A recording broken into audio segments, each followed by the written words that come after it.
Bulletin का आगाज इस खबर के साथ कि आज़ाद कश्मीर रावलाकोट अवामी एक्शन कमेटी और हुकूमत आज़ाद कश्मीर के दरमियान मुज़ाकरात कामयाब हो चुके हैं। आज़ाद कश्मीर हुकूमत सार्फिन को पैदावारी लागत पर बिजली मुहैया करेगी। ज़राए की जानिब से ऐसा बताया गया कि आटे पर हुकूमत की जानिब से सब्सिडी दी जाएगी, जबकि वजारतों और दीगर कीमत कम की जाएंगी।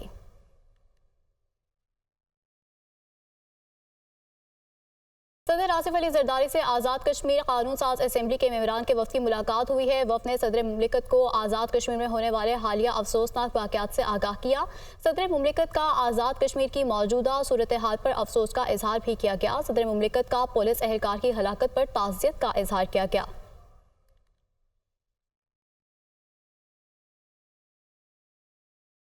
आज़ाद जम्मू कश्मीर की मौजूदा सूरत हाल पर वज़ीर आज़म शहबाज शरीफ का बयान भी सामने आ गया है। वो कहते हैं कि आज़ाद जम्मू कश्मीर में पनपती सूरत हाल पर तशवीश है। बदकिस्मती से कुछ अनासिर ऐसी सूरत हाल में सियासी पॉइंट स्कोरिंग करते हैं। बहस और पुरअमन एहतजाज किसी भी जमहूरियत का हुस्न है। हुकूमती इमला को नुकसान पहुँचाने और कानून हाथ में लेने वालों को बिल्कुल इस तरह की इजाज़त नहीं दी जाएगी। और वज़ीर आज़म आज़ाद कश्मीर से सूरत हाल पर बात की है। आज़ाद जम्मू कश्मीर की मौजूदा सूरत हाल पर वज़ीर आज़म शहबाज शरीफ का बयान भी सामने आ गया है। उन्होंने कहा है कि आज़ाद जम्मू कश्मीर में पनपती सूरत हाल पर तशवीश है। बदकिस्मती से कुछ अनासिर ऐसी सूरत हाल में सियासी पॉइंट स्कोरिंग करते हैं। बहस और पुरअमन एहतजाज किसी भी जमहूरियत का हुस्न होता है। हुकूमती इमला को नुकसान पहुँचाने और कानून हाथ में लेने की बिल्कुल भी इजाज़त नहीं दी जाएगी।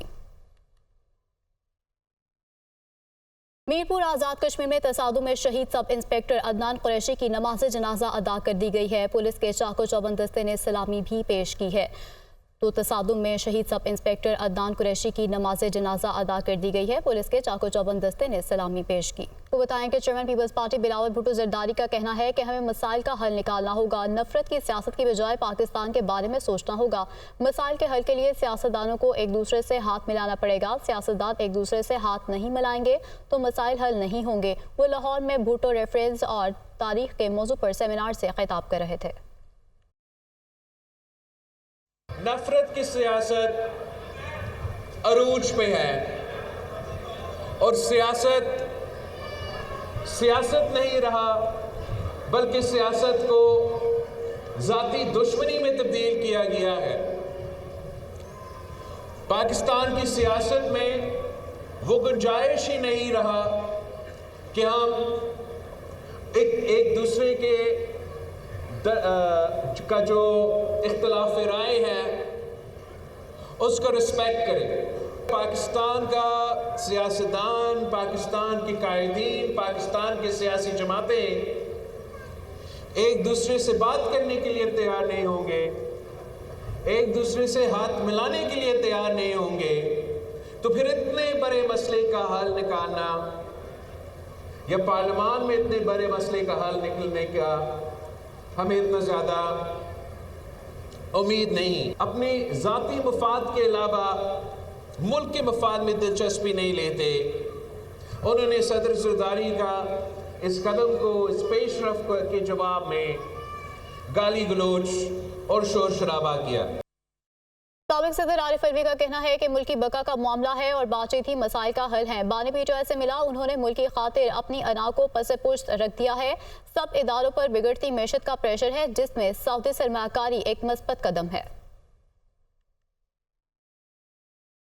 मैं इमरान खान साहब से मिला था जुमेरात को और उनको बड़ा बहुत अच्छे मूड में और सेहतमंद पाया, मगर उनकी तकलीफ़ का भी मुझे एहसास हुआ कि वो असीरी में रह रहे हैं, सारी कुर्बानियाँ दे रहे हैं और मुल्क के मामलात जो हैं वो एक कन्फ्यूजन का शिकार हैं और कन्फ्यूजन की तरफ जा रहे हैं। उन्होंने अपनी अना को भी कुर्बान कर दिया कि जब ये कहते रहे कि हम बातचीत होनी चाहिए, दूसरे के हमने नहीं बात करनी, तो वरना आम तौर पर ज़ाती ज़िंदगियों में लोग कहते हैं अच्छा नहीं बात करनी। उन्होंने तो अपनी अना को भी कुर्बान किया कि नहीं, क्योंकि मुल्क का मामला है तो बातचीत ही हल है मसाइल का। सारे इदारों के ऊपर जो इस वक्त प्रेशर है, मईशत का प्रेशर है।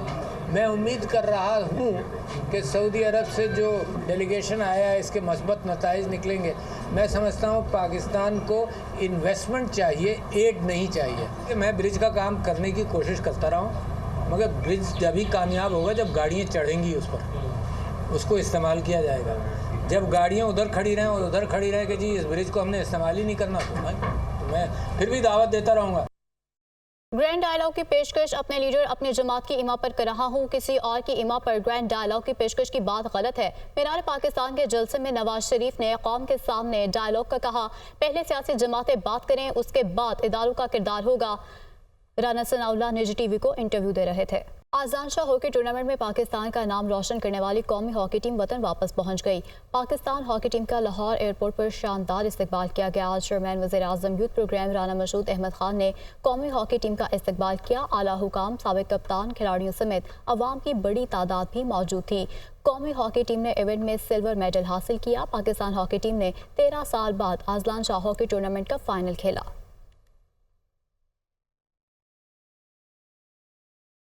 के वज़ीर आला पंजाब मरियम नवाज से सूबाई वज़ीर आपाशी कासिम पीरज़ादा की मुलाकात हुई है। मुलाकात में निज़ाम आपाशी को जदीद खतूत पर इस्तेमाल करने का जायज़ा लिया गया। काश्तकारों को टेल तक पानी की बरवक्त फराहमी की तजावीज़ पर भी गौर किया गया है, जबकि सूबे भर में खालों को पुख्ता करने के प्रोग्राम पर पेशरफ्त का जायज़ा लिया गया। मरियम नवाज ने कहा है कि पहले मरहले में 10 अरब रुपए की लागत से 1200 खाले पक्के किए जा रहे हैं, जबकि दूसरे मरहले में सूबे भर में 7000 खाले पक्के किए जाएंगे। आगे बढ़ते हुए आपको बताएं कि IMF ने पाकिस्तान में इंतखाबात के बावजूद बरकरार सियासी बेयकीनी की निशानदेही कर दी है। नई हुकूमत ने स्टैंड बाई अरेंजमेंट की पॉलिसीज जारी रखने का अज़्म ज़ाहिर किया है, जबकि पेचीदा सियासी सूरत हाल, महंगाई और समाजी तनाव पॉलिसी इस्लाहात के नफाज को मुतासर कर सकता है। और रिपोर्ट में यह भी कहा गया है कि मुआशी पॉलिसीज़ के अदम नफाज, कम बैरून फाइनेंसिंग के बायस कर्जों और एक्सचेंज रेट पर दबाव का खदशा भी है। IMF की ये रिपोर्ट अब सामने आ गई है। अब बात करें मदर्स डे के हवाले से, तो माओं के आलमी दिन पर ऐसी माओं को सलाम जो खुद तो धूप में जलती हैं मगर अपने बच्चों पर आंच नहीं आने देती। इसके बावजूद ऐसी बदकिस्मत माएँ भी मौजूद हैं जिन्हें उनकी औलाद बुढ़ापे में अकेला छोड़ जाती है। लुबना मुमताज़ की रिपोर्ट देखिए। माँ कुदरत का वो अनमोल तोहफा जिसे खुदा ने बख्शा आला मुकाम, जन्नत कर दी जिसके कदमों के नाम। माँ का प्यार वो समंदर है जो कभी खुश्क नहीं हो सकता। माँ की ममता का दामन इतना वसी होता है कि वो अपने बच्चों को अपने आंचल में समेट के रखती है, लेकिन औलादें बूढ़ा होने पर माँओं को ओल्ड एज होम्स में छोड़कर चले जाते हैं। दिल ये चाहता है कि अपने बच्चों को इतना प्यार करूं जो माएँ अपने बच्चों को प्यार करती हैं। यही बात मैं अपने बच्चों से कहूँगी कि जिस तरह से मेरे दिल में आप लोगों के लिए एक फ़िक्र रहती है, एक ख्वाहिश होती है कि मैं तो चाहती हूँ हर महीने मेरे बच्चे मिलने आए। माओं के आलमी दिन पर ऐसी बहुत सी माएँ हैं जो अपने बच्चों की राह देखती रह जाती हैं।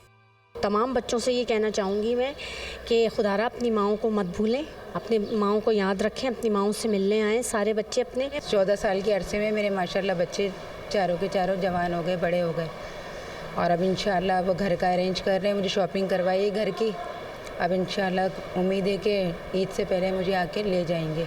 माँ ज़माने के सर्दो गर्म खुद सहती है, मगर अपने बच्चों को हथेली का छाला बनाए रखती है। इसके बावजूद बुढ़ापा आते ही बच्चे से ज़माने की ठोकरें खाने के लिए अकेला छोड़ देते हैं। लोग जन्नत के हुसूल के लिए क्या कुछ नहीं करते, मगर शायद वो ये भूल जाते हैं कि खुदा ताला ने जन्नत बरी माँ के कदमों तले रखी है। कैमरामैन मोहम्मद रेहान के साथ लुबना मुमताज़, दुनिया न्यूज़, कराची।